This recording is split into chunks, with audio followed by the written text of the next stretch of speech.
What is going on, guys, and welcome back to the Minecraft Hub channel. Today we are going to be looking at Impulse for another episode of Hermitcraft Megabases.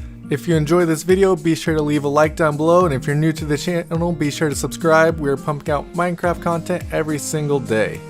So Impulse joined Hermitcraft in Season 3 along with Tango, and they actually had a combined base together. That's why we're touring the same base currently. He did a lot of work on this overworld base, and it turned out really cool. It's unfortunate that they joined so late, otherwise they could have actually finished this base, but they did join pretty late into the server. They created two cool little biomes within this Badlands biome base. They have their little snow village over there, and then they also created a saloon, and I think the idea of this base is very cool, and it also reminds me a lot of Mumbo's Season 6 base. Next up, we have Season 4. Impulse went with kind of a modern house design for his main house, and it actually turned out very cool. He did a lot of work with the yard, creating the trees and everything, and then the inside here is very detailed. It has a bar, it has actually multiple bars, Tango's manning one of them, and then it's got a lot of cool little things just thrown around in here. Impulse, as well as Tango, does a lot of the farm work on the servers, creating the gold farms, iron farms, things like that, and he's very essential to getting the hermits all the resources they need to do the amazing things that they do. And here we also have his villager breeder, and he went for a really cool gold design with this that I really enjoy.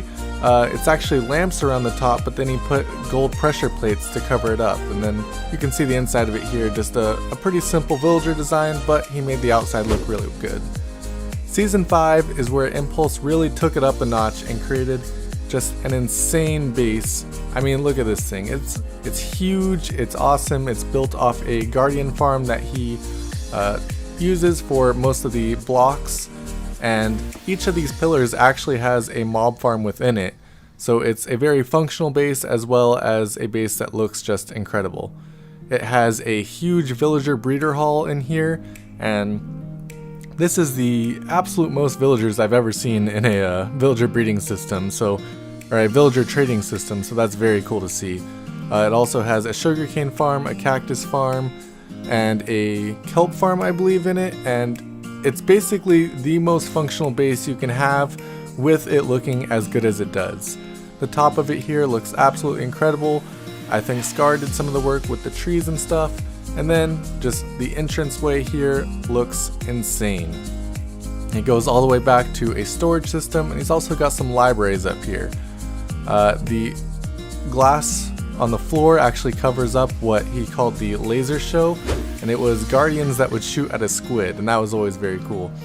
Season 6, he built an underground base, but he does have the Bay of Impulse here, and he's got some of his hermits loading the boat, and then he built kind of this modern home into the side of the mountain, but he didn't actually use that for anything, and it ended up remaining empty throughout the season. But if we take a look and go over to this waterfall, we can actually drop down into his actual base of the season.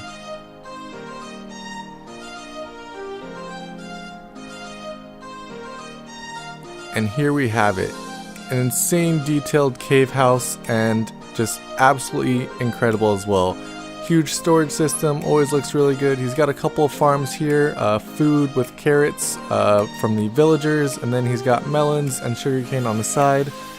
If we go through this waterfall over here, we can actually see he's got some more storage and stuff, and then below this glass there's actually a slime farm.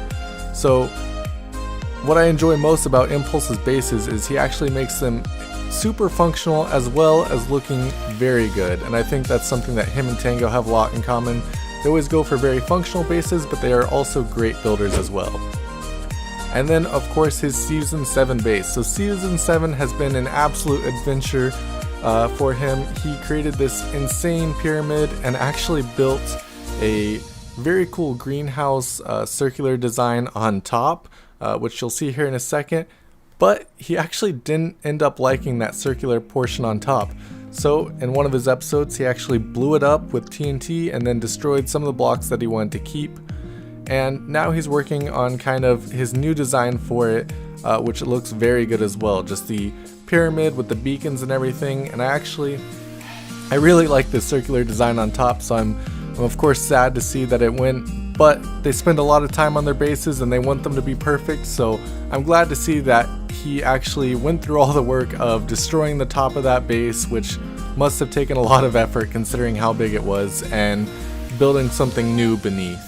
He did keep the general idea of that circle that he put up top, and he actually put an entire circle around the bottom of the pyramid, and I think that actually ended up looking better, honestly.